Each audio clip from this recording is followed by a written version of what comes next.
Station Show.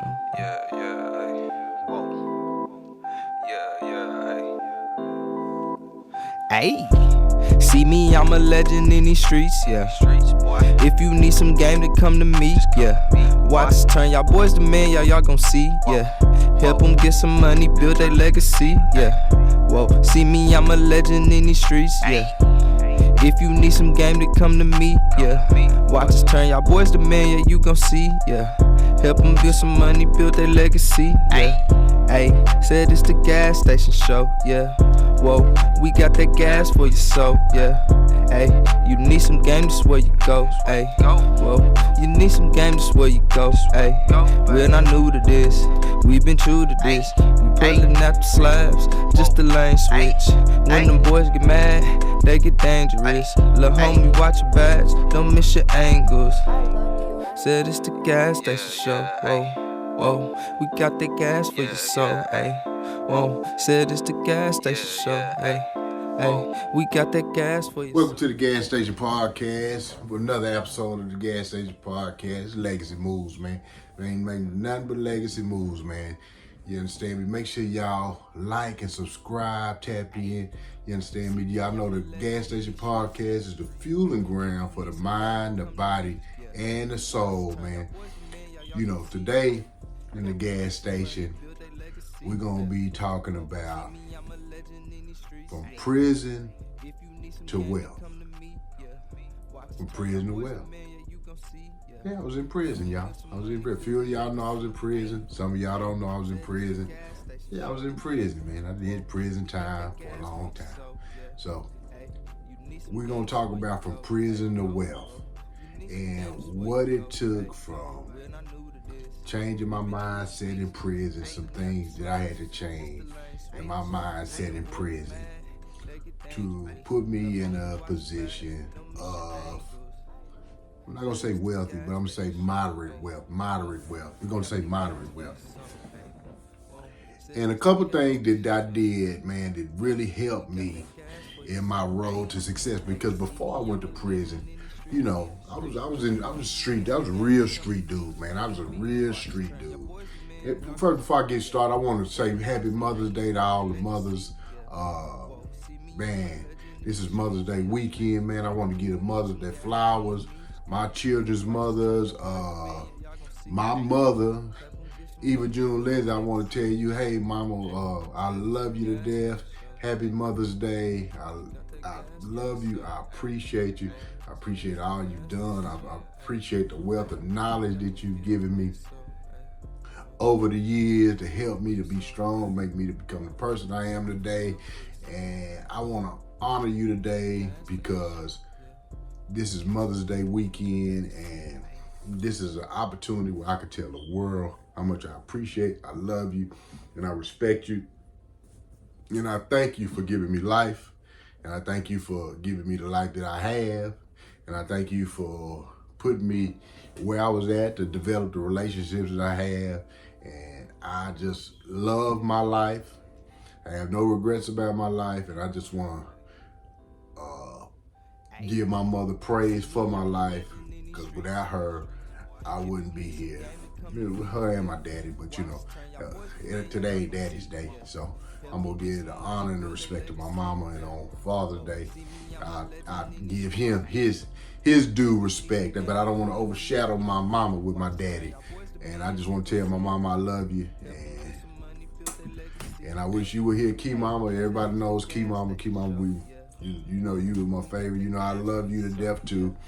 Amen. And you know, all honor to her. She was my mother's mother, my grandmother. She was like a mother to me. Alicia, I wish your grandmother was here too, boy. You know that was my baby too. Man. Dang, man. It's been a minute nights I used to spend the night over there, and she used to cook and feed us, me and Freddie, man. So I just want to give all the mothers, Vivid, your mama, she's passed, man, rest in heaven. Art, your mother, she loved me too. Coach Cheese, your mother. These are the mothers I know, y'all. And so I'm giving honor to Brandy's mama. My aunt Mimi, man, was like my favorite aunt, man, Mary Margaret, Tanya Cleveland, my sister, just everybody, man. I just want to honor the mothers. My daughters, they mothers now. I can't forget them, Dominic, you know, Ashley. You know, I can't forget my daughters, they mothers now. I love y'all to death, and I want to wish y'all a happy Mother's Day. And we just, man, it's just a beautiful day. And today is a day of gratitude for the mothers, and I just wanted to send a shout out to the mothers, man. Now we're gonna get back to the story. Prison, from prison to wealth, man. You know what I'm saying? And I just want to touch on a few things from prison, what helped me through prison, where I transitioned in prison to be able to be the man I am today. You know, some of this, you know, I'm gonna give y'all about 2 or 3 stories real quick, you know, that helped me to be a better person. You know, when I was younger, you know, I was in the streets, and a lot of y'all know me from the streets. A lot of y'all know me from when I was a kid, growing up, you know what I'm saying? Because my syndication, my podcast is very small, and so with it being very small, most of the people on here basically grew up with me or been in proximity to me, and they know Dominic, and so you know, so a lot of this stuff is not new to some of you guys, and some of it, you know, but some of it is, but for most of y'all on the podcast right now, because my show is a fairly small show. Hopefully it'll be 1 million people. We declare 1 million people, but right now it's show, and we building up. But at least I'm starting off with my family, so I'm able to talk about these things. So I'm excited to be able to talk about these things. And so I'm gonna give y'all some of the things that I learned through my process, where it helped me to be where I'm at today. Maybe some of these things can help y'all. Maybe they can't. I don't know. But I just thought about this show today, from prison to wealth, and it sound good, and I like it, and I like the information I'm gonna bring today. But anyway, before I was in prison, let me give y'all a backdrop. You know, we was just wilding. I was a wild motherfucker. No structure, no education. I was smart, but I didn't know I didn't know I was smart. My mother used to always tell me I was smart. Shout out to my mother again real quick, but I didn't know I was smart. I just knew that I was a badass, the black sheep of the family, and I just was out there. I didn't clean up. So this cleaning up I do now came from the structure that I got in prison. So that's one thing that I want to shout out to prison. So we'll talk about that as we go. But I was just a bad, and I used to pay everybody for everything. I used to pay for, you know, maids to come clean up my house, or dope fiends to come clean up my house. First I started out with dope fiends, then I started paying maid services to come clean up my house, keep my house clean. And so I just next. But anyway, make a long story short, you know, until we don't drag on, that I end up going to prison in 1998. And so through prison, like, at first when I went to prison, you know, I still had money and stuff like that, and family with money and friends in the streets with money. So I used to pay everybody, even in prison for the first 3 years. I remember me and a guy was walking. He said, "Man, you gotta, you know, after 3 years, you'll start taking it serious." And he told me that when I thought he was crazy. I was like, "Shit, I don't need no 3 years to get my shit together." And but he was right. Man, that man used to prophesize to me, and he was right. At the 3-year mark when I was in prison is when I started taking shit seriously. That's when I really started taking shit seriously. So when I was in prison, so you know, every day you have to wake up to. I used to even pay people to like clean up my room and clean up and have everything ready for inspection and shit. Cause you could pay guys to come in and clean up your room and stuff, so you can do an inspection. So after 3 years, I started taking things serious. I started reading books, because I've never read a book in my lifetime. I went to prison. I was a ninth grade dropout. And I only did 2 months in the 9th grade, so I really do. And in junior high school, shit, man, we was at Keelan, and I was at Dobie, man. Shit, we didn't even go to school. I used to go in the morning, and then I used to come back at lunchtime, and then I used to come back at the end of school. Those were my 3 periods of school: morning before school started, lunchtime, and after school to hang out. All 3 hangout periods were my 3 periods for school. Those were the social, but actual class I didn't go to. I don't know how the teachers passed me because I never went to class. But that's a whole nother story. And so through all of that, like I said, my mother used to tell me that I was smart, but I didn't. And then they used to take me to psychologists and shit because they didn't know what the fuck was wrong with me because I was crazy. They wanted to put me on Ritalin and all kind of bullshit, but I didn't need that shit. But now I look back on that stuff, and I look back on how my behavior was, how undisciplined I was, and how I never wanted to get in anything of structure. And I couldn't sit in anything of structure because I couldn't have nobody tell me what the fuck to do. And so when I was forced in prison to be in a structured situation, that changed my life.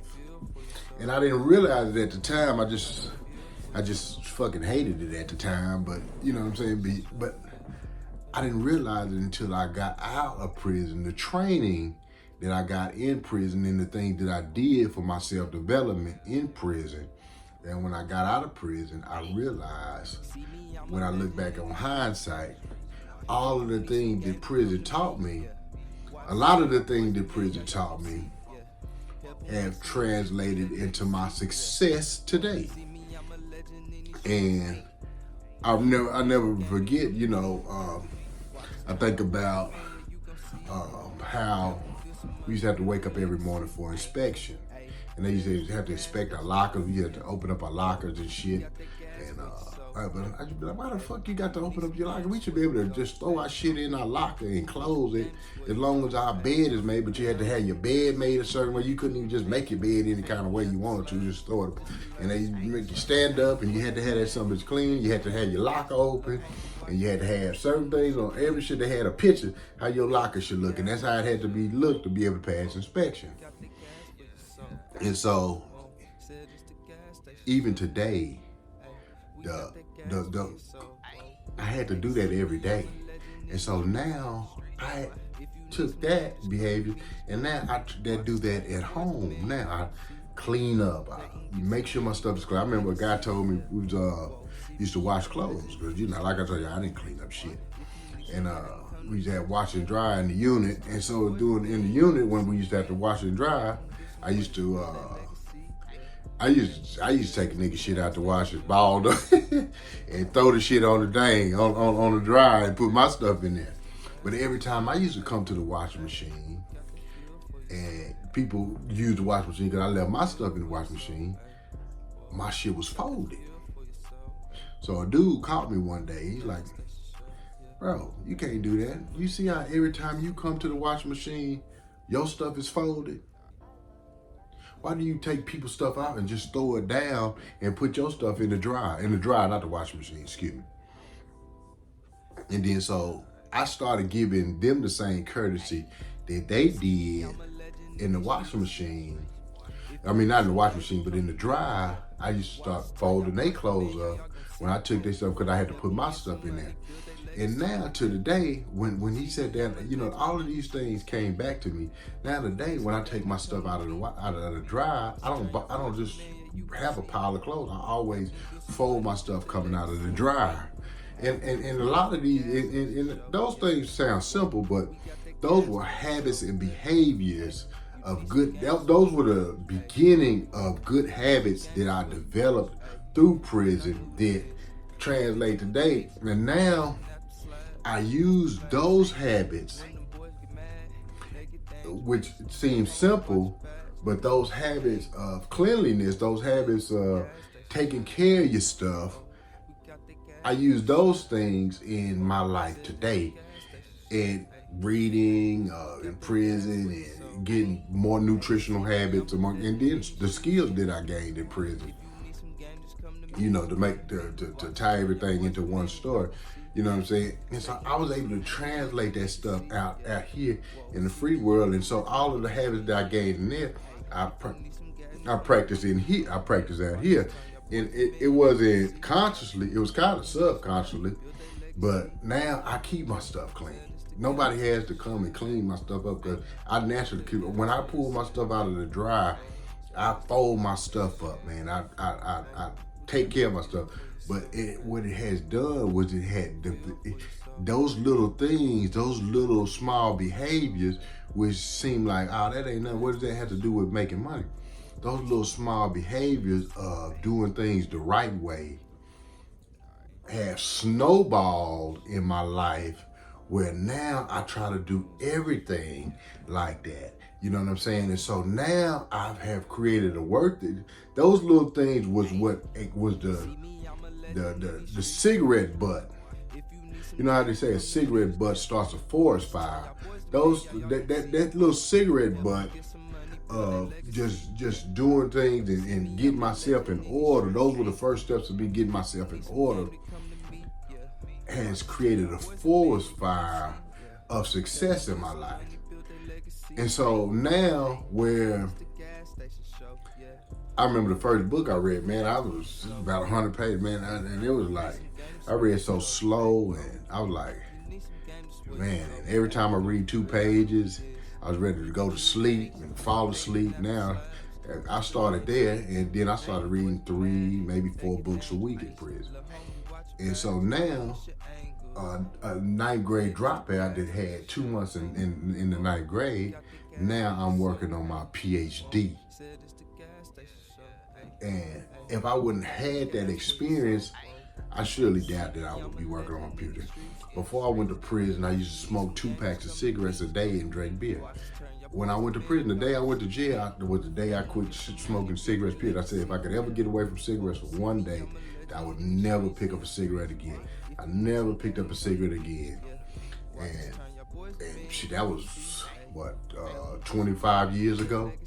And so, I haven't smoked anything in 25 years, man.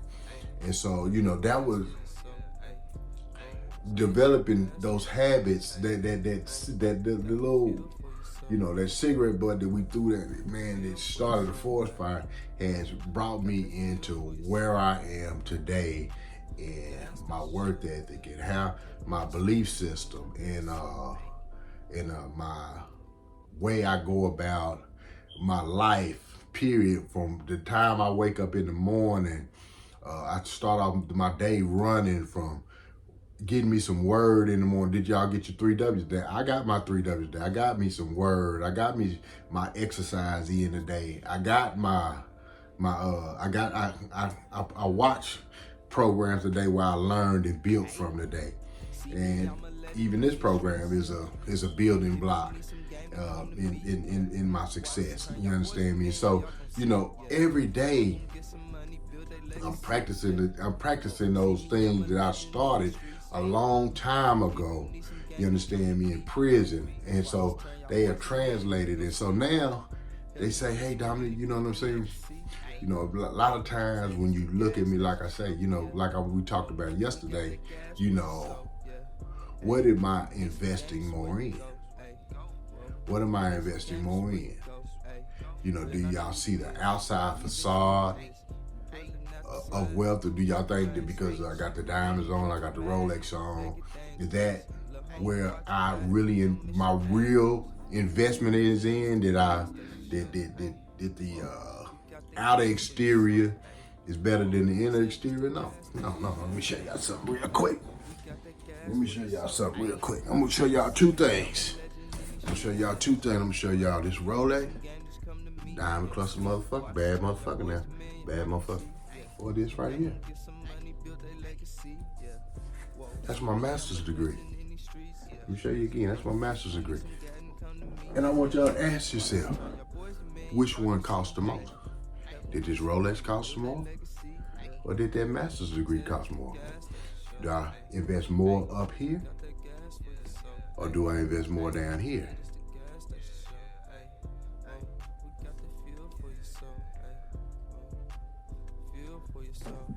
Don't be fooled. Don't let the motherfuckers fool taste. Don't let the smooth taste fool you now. Don't let the smooth taste fool you. This is what get this and this. You understand me? Not the foolishness no more. See, the foolishness used to get it. Now this get it. This here get it. And I'm constantly investing in this more than this.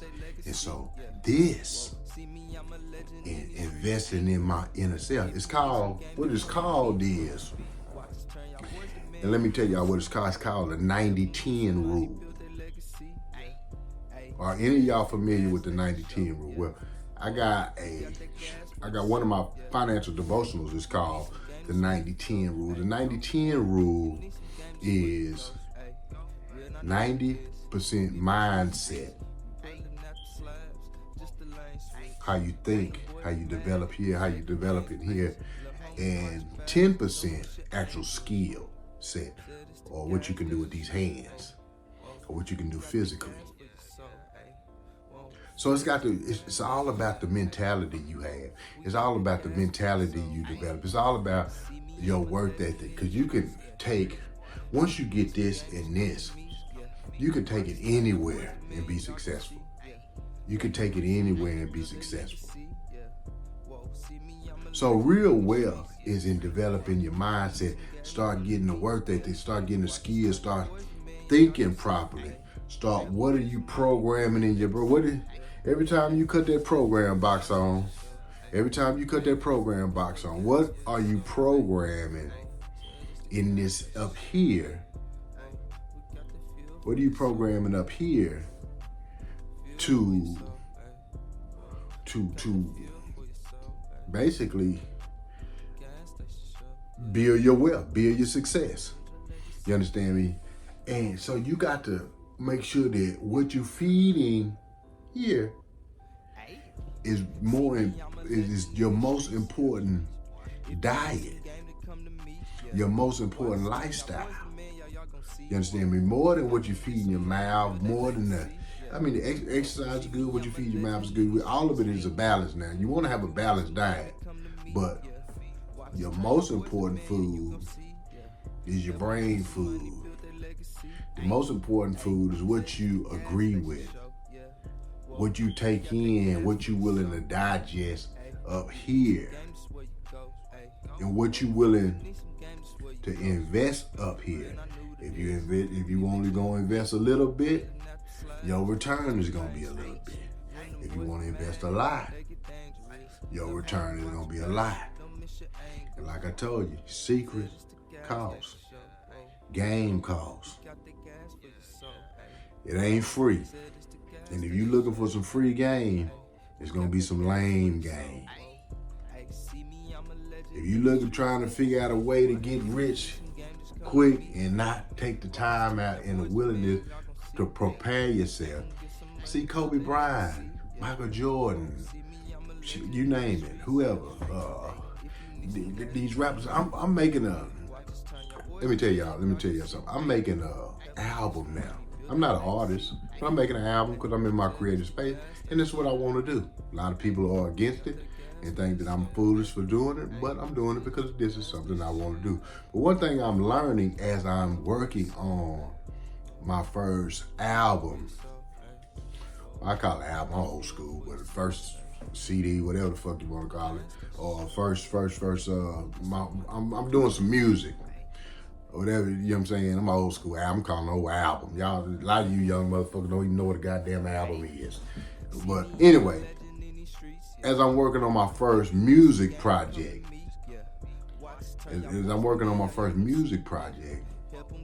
that shit hard in the motherfucker. A lot of practice, a lot of constant going over your song, getting that motherfucker right. Shit is not easy at all. And I'm not a natural, and I'm not a music genius. I'm just being creative. So you understand me? And so, me creating my own music, my own sound at 50 years old is difficult as fuck, to say the least. So what you do is you get a newfound respect for the work and the work ethic that they have to put in for that music. And so that is why they make the big bucks like they do. Because it's an art in entertaining that I've never known nothing about, because I've never made no music. And so I'm just doing something because I want to do it, and it's going to be a check off my creative prowess. It's going to be a check off my creativeness that I'm putting forth. And so, and I'm having fun at it. Plus, I'm learning something in the process. And it makes you understand that their success is not free by far. Their success is not free by far. And so we all are on our own journey. But in that journey to success, in that journey to wealth, you understand me? Start preparing yourself for your wealth. Start preparing yourself for wealth. Allow your prison experience. And some of you have never been in a physical prison, but a lot of you is in a mental prison. A lot of you is in a mental prison. A lot of you are mentally in prison and mentally in bondage with foolishness. And so, while you in a mental bondage, start doing the things necessary for success. Start putting yourself in preparation for success.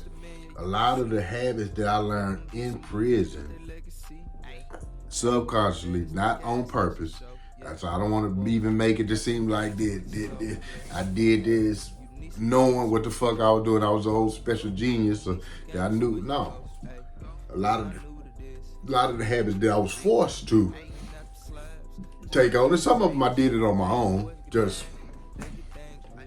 because I was by myself. I mean, I wasn't really by myself. I was in there, but a lot of habits, a lot of things that I was forced to do has translated into my success today. And so that was part of my journey. That was part of my sabbatical in my informing. You know what I'm saying? Like, y'all know even before that, but I'm talking about in having real success. Money ain't success. Success is well-rounded. That's what we're trying to do in the gas station. Have a full spectrum. You understand me? Being emotionally sound, being spiritually sound, being having a good home, having good relations, actually nurturing relationships, not just being a fuck boy in relationships, or being an asshole in relationships, or being or not valuing relationships, or having one-sided relationships where you're taking from somebody or that person is taking from you, where you can actually develop it. And so we're teaching how to develop good, solid relationships on both sides.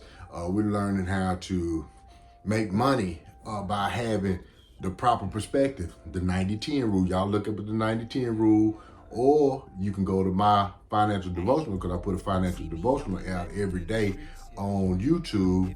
And I had one of my financial devotionals is the 90-10 rule. And so you can check that out. And so,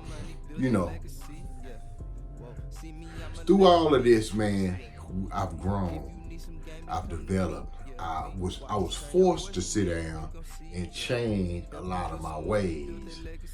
And like I told you, it wasn't intentional. It was forced on me, but I thank the Lord for them, because today I'm a better person because of my prison experience. I'm a better person because of the discipline that was forced upon me, because I was so undisciplined as a youth, as a child.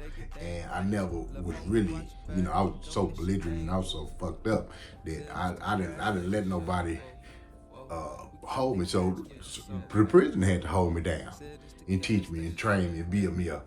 And so today I'm a better person behind it. And today I've grown behind it. And today I am who I am.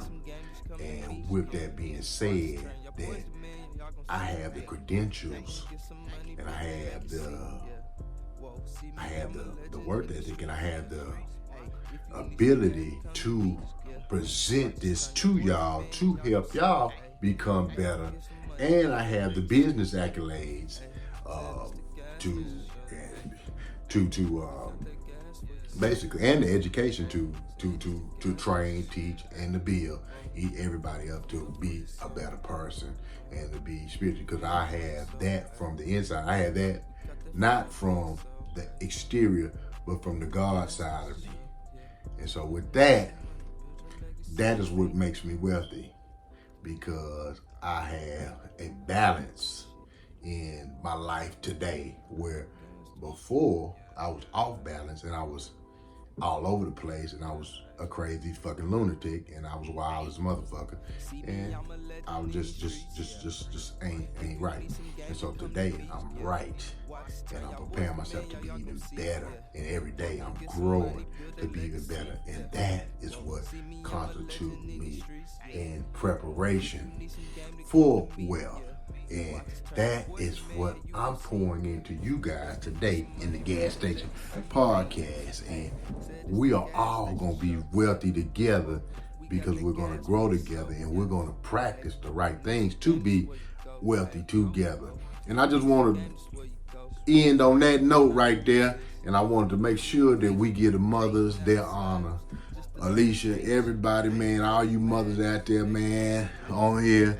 You understand? All the mothers that Amber, I see everybody on here. I'm trying to catch everybody. All the mothers, man.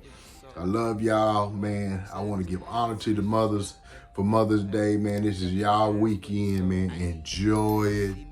Man, I hope the kids honor you guys like you deserve to be honored. And I just want to give kudos to all of the mothers who are out here really putting forth an effort, trying to have some really good, bright, and beautiful children. And with that saying, man, the gas station, the fueling ground for the mind, the body, and the soul, man. And we out today, and we'll see you tomorrow.